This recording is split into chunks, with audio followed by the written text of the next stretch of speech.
Minsan ba sumagi na sa isip mo ang mga katanungang, bakit may mga taong ayaw sa akin?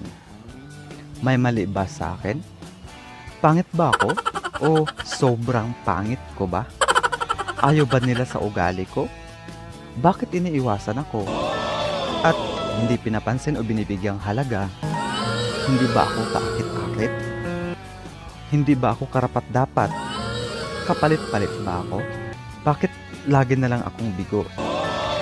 Hindi ba ako kamahal-mahal?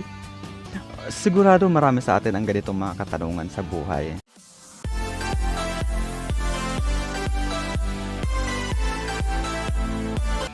May mga taong feeling mo ayaw sa'yo.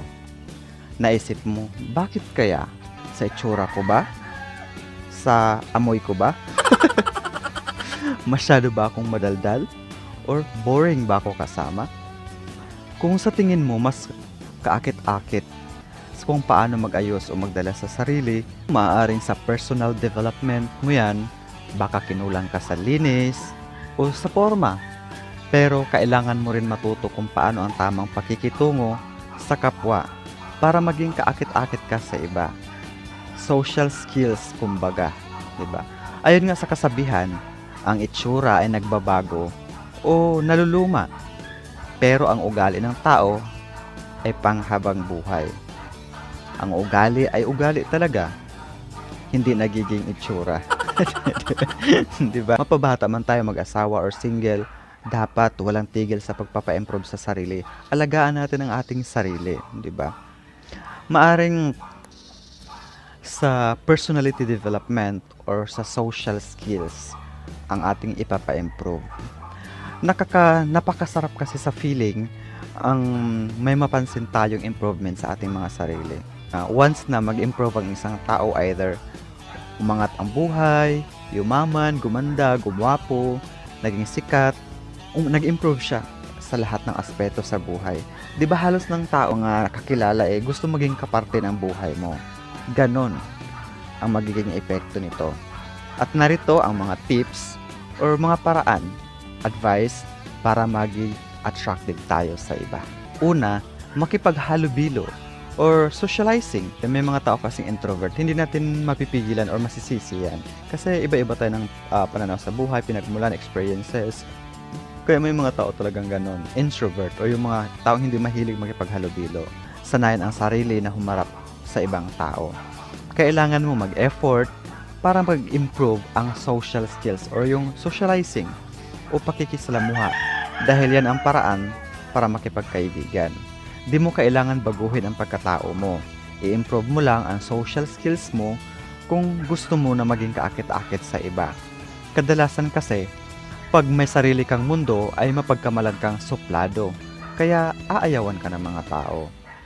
Subukan maging approachable, ngumiti ka, then matutong makinig, pahalagahan ng ideas at nararamdaman ng iba.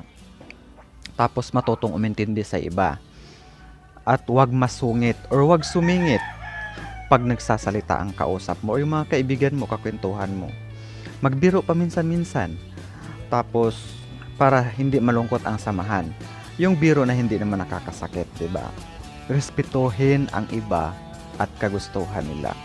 Pangalawa, iwasang umiwas sa iba. Kung introvert ka na tao, siguradong mahirapan kang gawin ito. Ngunit kung palagi ka nalang umiiwas sa mga tao, ay mapapansin nila yan at isipin nila, suplado ka, bastos, arogante at higit sa lahat, ma-discourage sila at aayawan ka. 'Di ba? Kaya matuto makipaghalubilo, pero wag naman yung sobra-sobra na halos araw-araw nasa party, nasa galaan, lakwatsa, o barkada ka na. Dapat balance.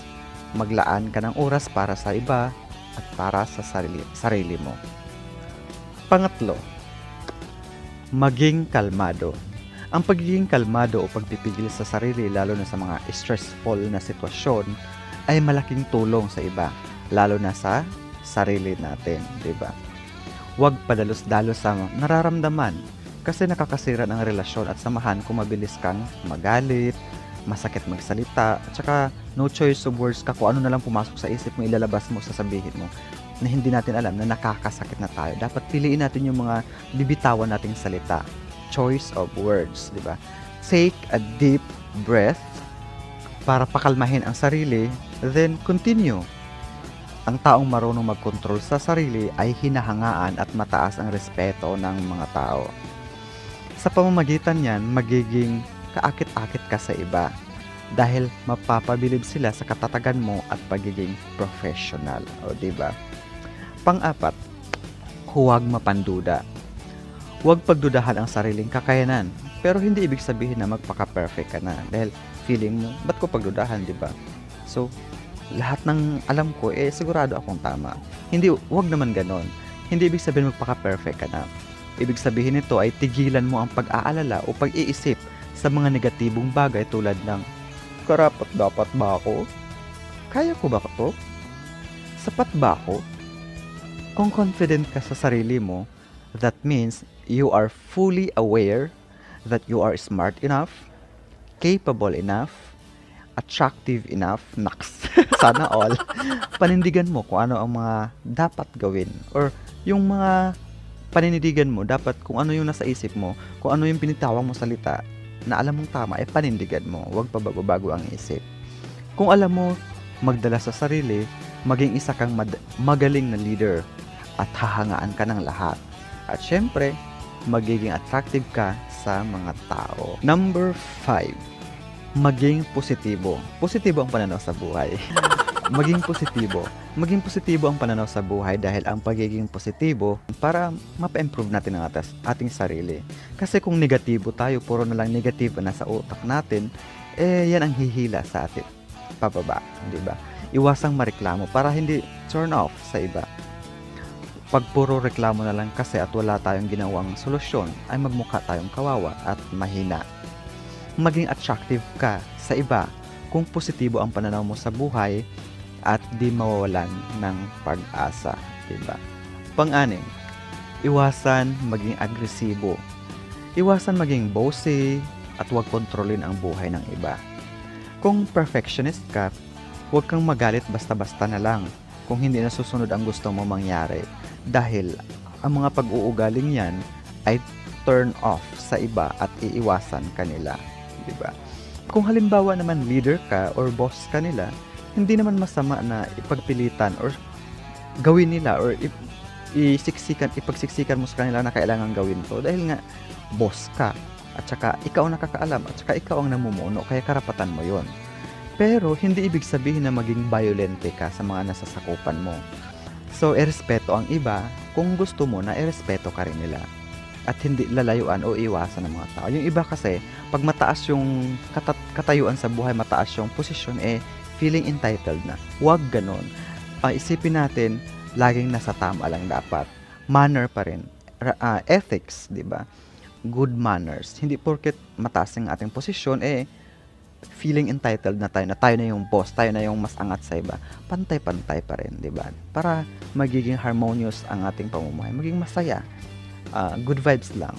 At saka hindi fake yung mga tao na nasa paligid natin. Pang-7, pagaanin ang buhay. Nakakabuti naman ang maging seryoso sa buhay at sa mga bagay-bagay, pero wag naman yung masyado dahil lahat ng bagay na sobra ay masama. Maging balance, matutong magbiro paminsan-minsan, huwag mansupalpal agad dahil magmukha kang bastos. Ang taong palangiti, palakwento at palabiro ay nakaka-attract kumpara sa taong sobrang seryoso. Pang-8, pagiging maaasahan, di ba? Dapat manindigan ka at huwag pabago-bago ang isip. Dapat marunong tumupad sa usapan. Tapos, develop routines and healthy habits. Tapos tapusin ang nasimulan at maging successful sa buhay. Magiging attractive ka sa mga tao kung mapagkatiwalaan ka. Ang pagiging maasahan ay mahalaga sa relasyon at samahan. Pang-9, magpakatotoo. Huwag magpanggap na sang-ayon ka sa sinasabi ng iba kahit hindi naman, di ba? Dahil malaman nila yan.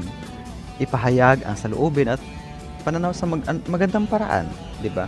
Huwag yung magpaka-plastic ka. Halimbawa na lang, may kaibigan ka, tapos purihin mo siya, sabihin mo sa kanya, wow, ang ganda-ganda mo, ang gwapo-gwapo mo, bagay na bagay sa'yo. Tapos, pagkatapos ng bigla kang iirap ng ganun. Sabihin sa kasama mo, kala naman niya totoo, bukad kang atay, di ba? Pangit yung ganun kasi pinaplastic mo yung tao. Be the most authentic version of yourself, di ba? Magpakatotoo sa tamang paraan. Pang-sampu, mahalin ang sarili. Ito ang pinakamahalaga para hahangaan ka ng iba. Bago ka magmahal ng iba, mahalin mo muna ang sarili mo. Ibig sabihin, huwag pabayaan. Huwag pabaya sa sarili. Follow your dreams. Mahalin mo muna ang sarili. Mag-focus ka sa mga bagay na makabubuti at magpapasaya sa'yo. Imbis na i-compare mo yung sarili mo sa iba dahil hindi ito magiging maganda. Kasi bawat isa sa atin may kanya-kanya tayo na style or paninindigan or paniniwala. Kaya hindi mo pwede mo i-compare pero wag naman yung totally na parang frustrate ka na dapat ganun din ako. Kasi iba-iba tayo ng katayuan sa buhay, 'di ba? Ang gawin mo lang is to improve yourself lalo na sa personality development mo at social skills. And then i-maintain mo. Tapos maging kaakit-akit o kaaya-aya ka sa paningin ng mga tao pag nagawa mo yung mga bagay na yan. At pag nagawa mo na yan, syempre, maraming tao ang hahanga sa abilidad mo at magiging kakit-akit ka na. Posibleng makahanap ka na ng iyong forever. Charot. Kaya, magiging responsable at dapat alam natin kung paano i-handle ng ating mga buhay.